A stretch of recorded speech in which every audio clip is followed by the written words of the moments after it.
Bonjour et bienvenue. Vous écoutez Voyage Voyage, le podcast de la STIB. La STIB, c'est la Société des transports intercommunaux de Bruxelles. Nos bus, nos trams et nos métros vous transportent chaque jour au sein de la capitale européenne et de sa région. Dans ce podcast, nous répondons aux questions posées par nos voyageurs. Et justement, aujourd'hui, nous sommes allés sur le réseau et vous nous avez posé cette question. J'ai perdu mon portefeuille dans le métro. Qu'est-ce que je dois faire ? Quelles sont les démarches que je dois entreprendre et où est-ce que je peux le récupérer ? Essayons d'y répondre avec un spécialiste. Victoria, bonjour. Bonjour Antoine. On nous a posé une question aujourd'hui à un client qui a perdu son portefeuille dans le métro. Qu'est-ce qu'il doit faire pour pouvoir le retrouver ? Quelles sont les démarches que lui doit mettre en place pour pouvoir retrouver son portefeuille ? Alors, l'ensemble des objets trouvés sur le réseau sont centralisés au bureau des objets trouvés qui se situe dans la station botanique.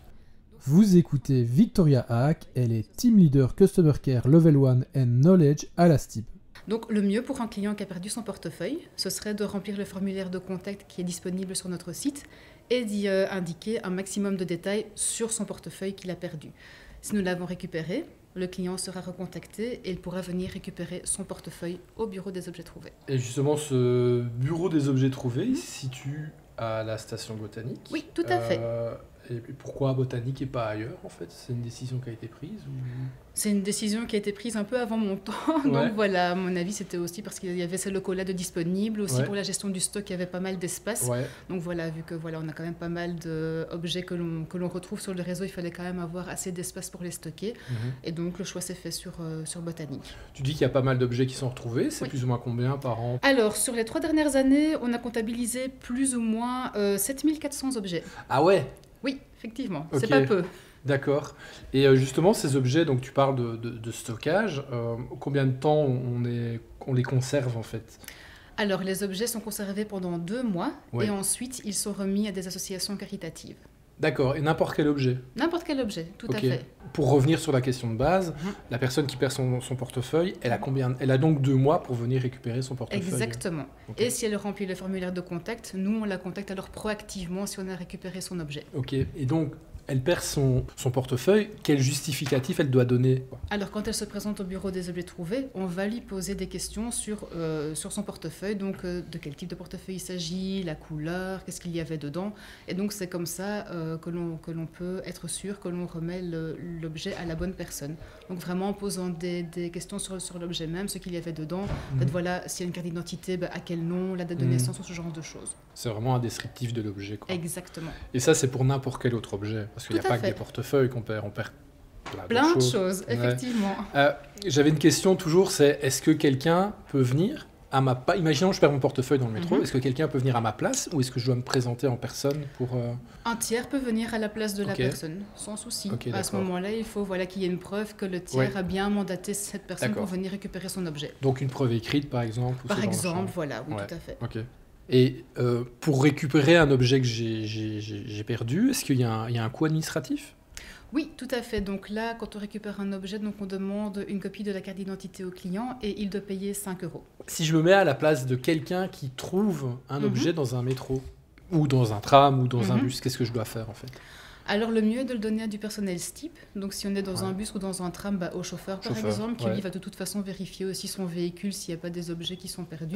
Le métro c'est un peu plus compliqué évidemment, mais là donner ça à quelqu'un de la STIB qui est présent en station, dans un point de vente ou ce genre de choses. Et donc l'objet va se retrouver automatiquement à Botanique ? Oui, tout à fait. Ok. Il faut combien de temps plus ou moins pour qu'un objet trouvé ou un objet perdu puisse se retrouver au bureau des objets trouvés ? Quel est le délai en fait ?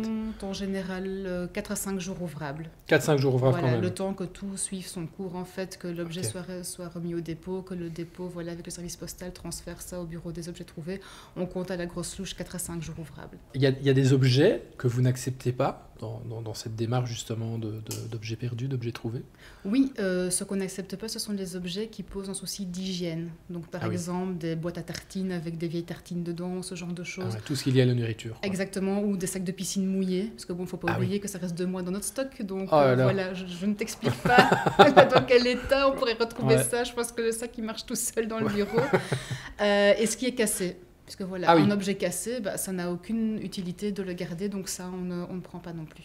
De ton expérience, quel est l'objet le plus insolite qui a été retrouvé ou... Il y a quoi comme objet en fait C'est vrai au qu'en bureau des termes objets d'objets insolites, ces dernières années, on n'a plus vraiment eu grand-chose qui nous dit « Waouh, ça c'est quand même quelque chose qu'on n'oublierait pas Ouais. ».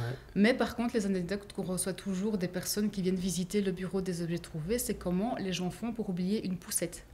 Ça, c'est Ouais. vraiment quelque chose que tout le monde se dit, mais une poussette, c'est quand même encombrant. On a Ouais. quand même un enfant à un moment donné sur son trajet. Ouais. Donc, comment on fait pour oublier ce genre de choses? Et l'enfant n'est pas dedans. L'enfant n'est pas dedans. Ouais. Non. Ben merci, c'était très instructif. Avec plaisir.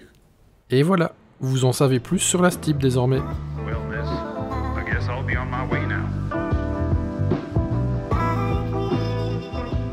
You just Vous give avez me a- écouté Voyage Voyage, un podcast de la STIB.